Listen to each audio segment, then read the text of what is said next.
item එකට breakfast part Marmite. හරිම සුදුයි.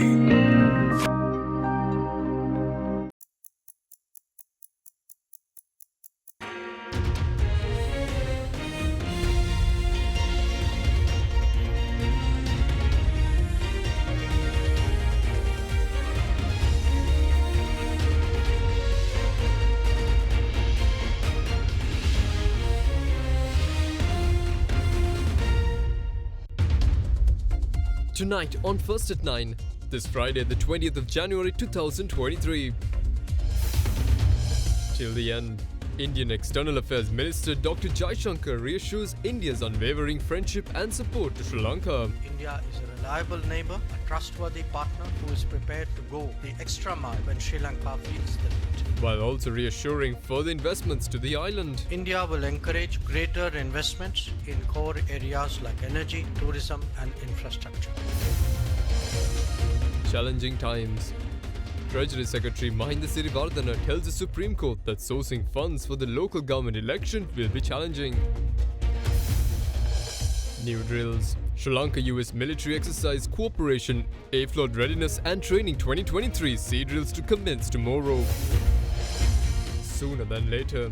Speaker of Parliament Mahinda Yapavardhana calls on the PUCSL and CB to solve electricity tariff issue. From AdaDerana, this is AdaDerana First at 9 with Andrew Bernard. Live from Studio 24 in Colombo. A very good evening and welcome to AdaDerana 24's English News. Now, India today reassured its support as a reliable and trustworthy neighbour to Sri Lanka given the deep economic crisis faced by the island. The sentiments were expressed by visiting Indian External Minister Dr. S. Jaishankar during a media briefing today, where he assured that India will also encourage investments to Sri Lanka in the areas of energy, tourism and infrastructure.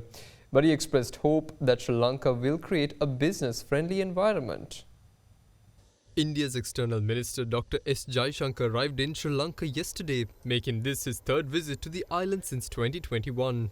The visit comes in the backdrop where India provided Sri Lanka with the reassurances it required from its creditors to obtain the $2.9 billion loan facility from the IMF. This morning, Dr. Jaishankar called on President Ranil Wickremesinghe. During this discussion, special attention was paid to the debt restructuring program in Sri Lanka, which had received a positive response from the Indian government.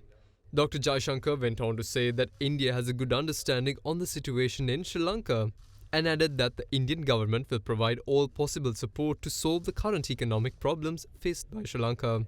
In the meantime, the bilateral agreement related to raising the limit of high-impact community development project implemented in Sri Lanka with the support of the Government of India was also signed during the meeting.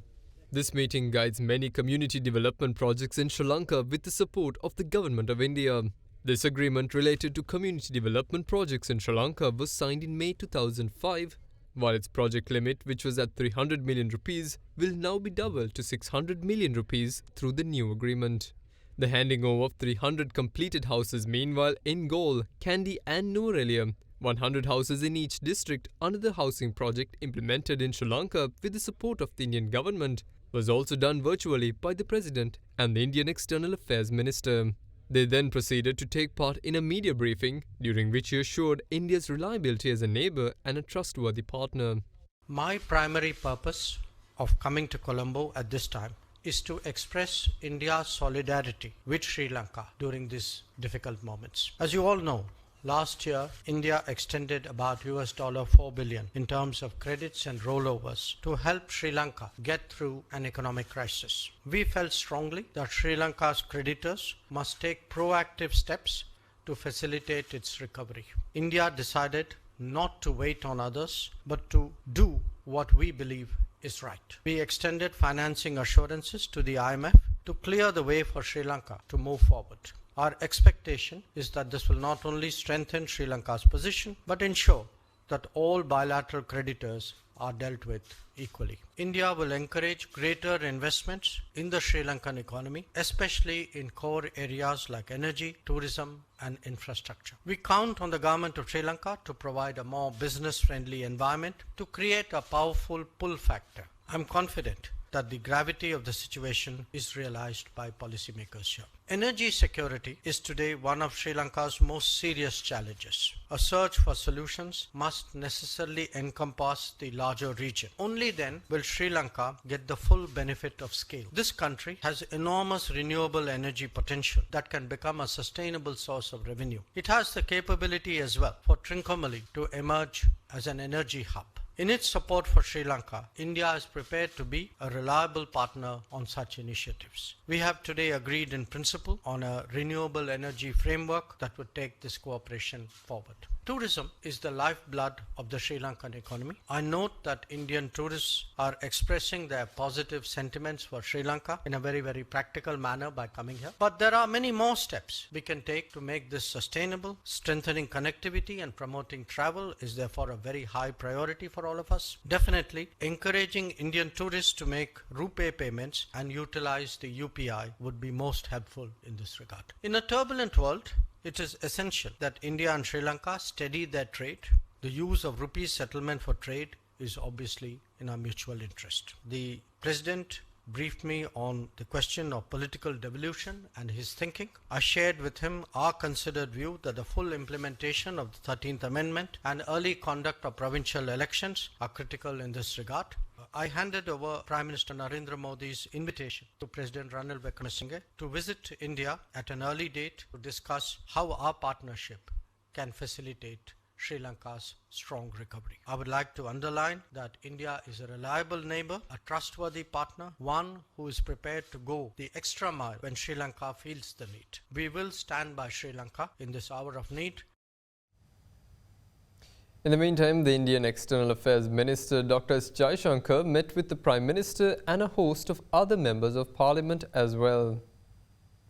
Indian External Affairs Minister Dr. S. Jaishankar today met with Prime Minister Dinesh Gunawardena at the Temple Trees. During the encounter, the Premier expressed his gratitude to India for providing full support to the package of the International Monetary Fund proposed to Sri Lanka, and also expressed his gratitude for the financial assistance of $4 billion extended to the island during the present crisis. In the meantime, representatives of the North and East met with Indian Foreign Minister at the local official residence this afternoon. Speaking to media, MP of the ITAC G.G. Ponnambalam said today that they requested India to give their prominence and support to solve the Tamil national problem, which has not been solved over the past 75 years. Meanwhile, a meeting between opposition leader Sajith Premadasa and the Indian Minister of Foreign Affairs also took place this afternoon. Many bilateral important issues were discussed there, with the opposition leader requesting for the continued support of the Indian government for the welfare of the people of Sri Lanka. Meanwhile, the meeting between former President Mahinda Rajapaksa and the Indian Foreign Minister took place at the President's official residence in Vijayarama Mawatha, Colombo 7. Parliamentarian Namal Rajapaksa and others were also present. In other developments, Dr. Jaishankar symbolically handed over 3 buses out of a total of 150 buses that are due to be given to Sri Lanka by the Indian government in line with the 75th Independence Day celebrations.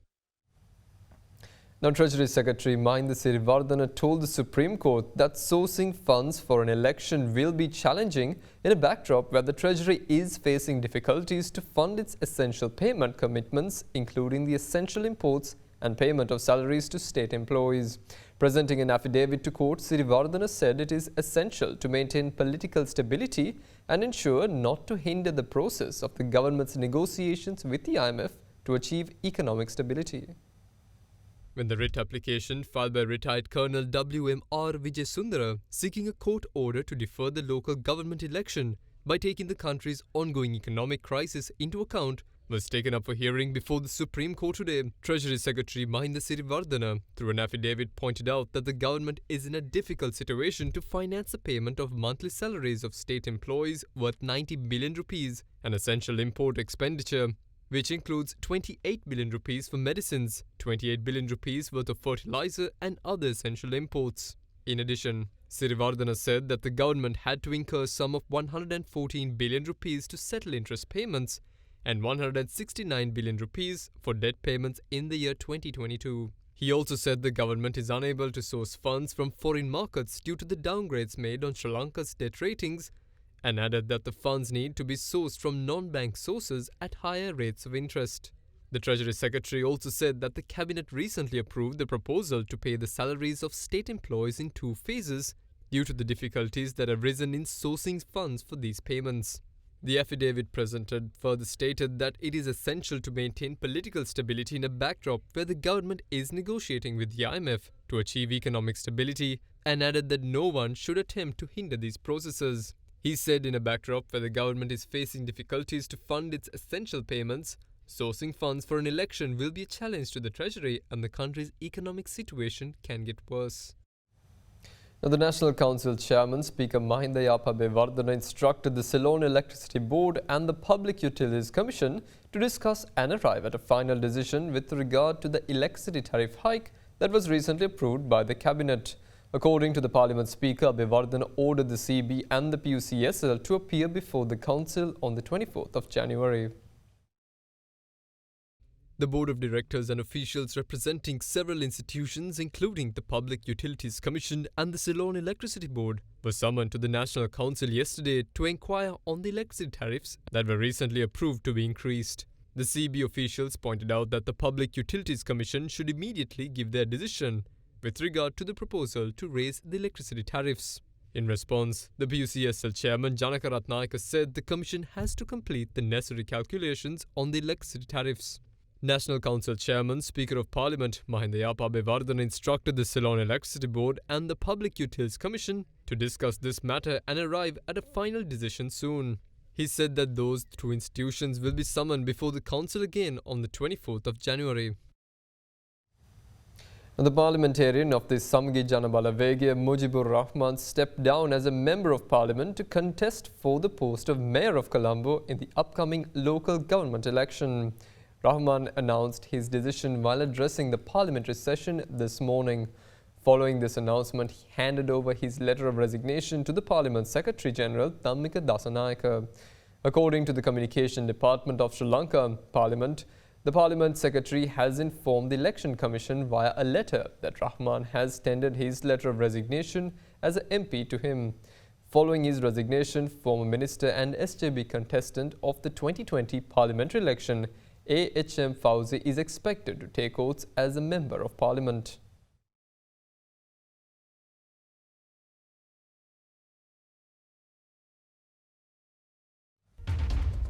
Now, the Sri Lanka-US joint military exercise Carrot 2023 commences US warship to participate in the sea drill starting tomorrow. Stay with us to find more details.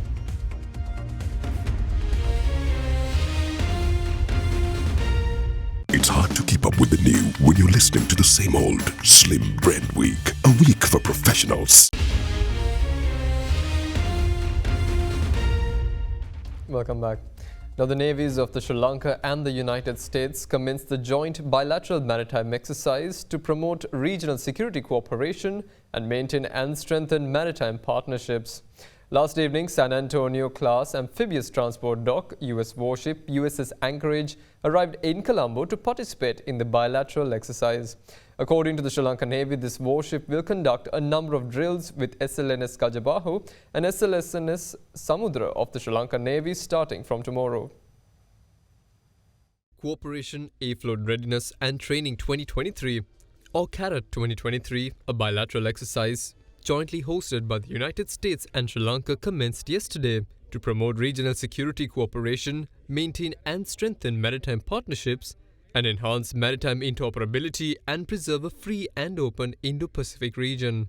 Carrot 2023 is also expected to feature participants from the Japan Maritime Self-Defense Force and Maldives National Defense Force, with training exchanges being held both ashore and at sea in Colombo, Trincomalee and Molikulam until the 26th of January. To participate in the sea drills of the exercise, the US Navy-owned warship US Anchorage sailed to the Colombo port last evening with 477 crew members on board. Upon arrival, the US Anchorage was ceremoniously welcomed by the Sri Lankan Navy.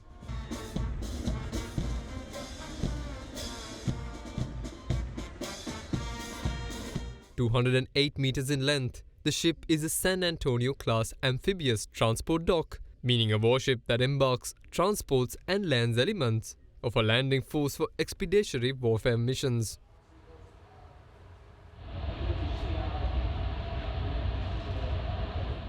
According to the Sri Lanka Navy, the warship USS Anchorage will conduct various drills of Cadet 2023 with SLNS Gajabahu and SLNS Samudra of Sri Lanka Navy starting from tomorrow. We're very excited to be here working with the Sri Lankan military, the Navy, and the Marines to improve our ability to work together and in partnership. So Cadet 2023 is all about cooperation, afloat, readiness, and training. So we're learning from each other, learning how to cooperate and work together for whatever missions may come in the future, particularly humanitarian assistance and disaster relief, looking very much on building on our 75 years of diplomatic relations between the United States and the Sri Lankans as we do this 5th Cadet exercise since 2017. In Colombo and Port, we will be here. We arrived yesterday. We're here all day today, and we leave again tomorrow for the sea phase of the exercise, and then we will come back for the closing ceremonies. Again, pull in the afternoon. We'll be here for a full day, and then leave the next day for our next event.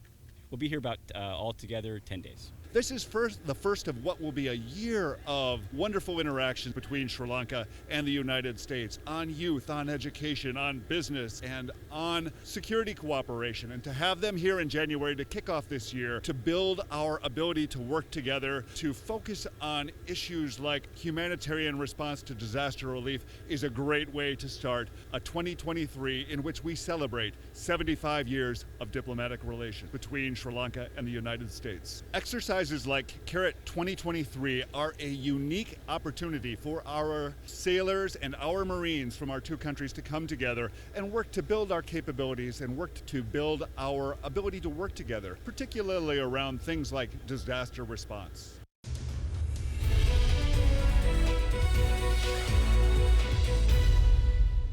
Now, the Chinese Ministry of Culture and Tourism announced today that they have included Sri Lanka in a pilot program to resume its outbound group starting from the 6th of February. According to the Chinese Embassy in Colombo, the decision to include Sri Lanka has been made to firmly support the tourism industry and economic recovery in the island nation. On the 8th of January, China lifted pandemic restrictions on foreign travel, ending quarantine requirements for inbound travelers, and with it, nearly 3.5 years of self-imposed isolation.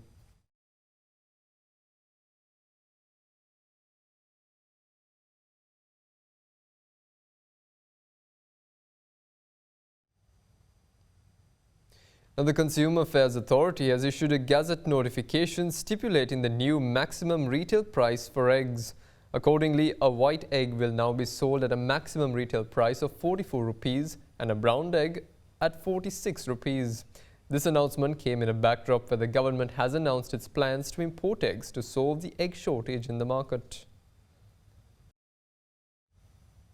The Sri Lankan shares gained over 27% today, the highest in 5 weeks on overall positive, following India's assurances given on debt restructuring, boosting overall market sentiment.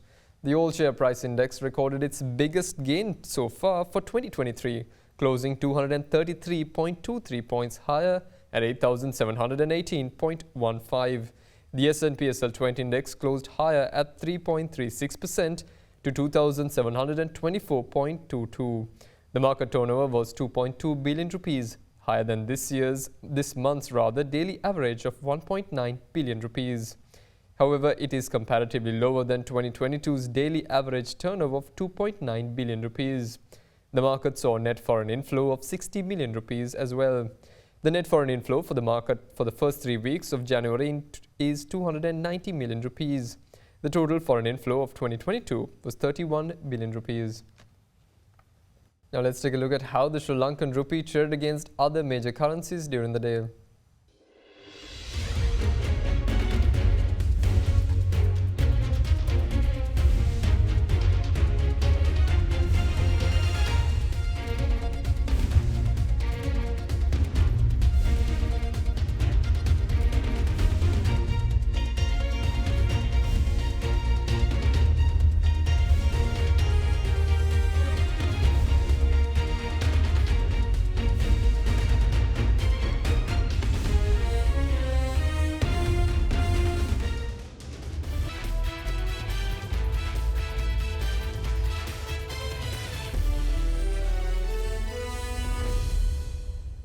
Now, Australian rugby player Kurtley Beale has reportedly been charged over an allegation of sexually assaulting a woman in a Sydney pub last month.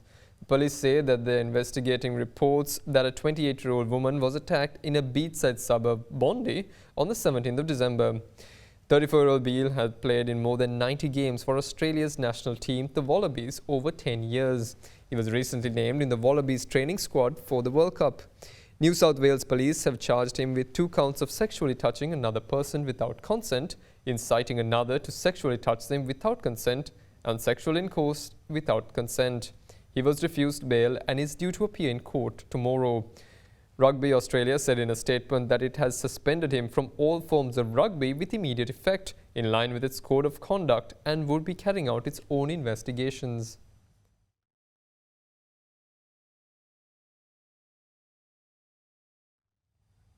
And that's all the news we have for this evening. Join us again tomorrow for the very latest news at the very same time. Tune into our social media pages for more news. Have a pleasant evening and good night.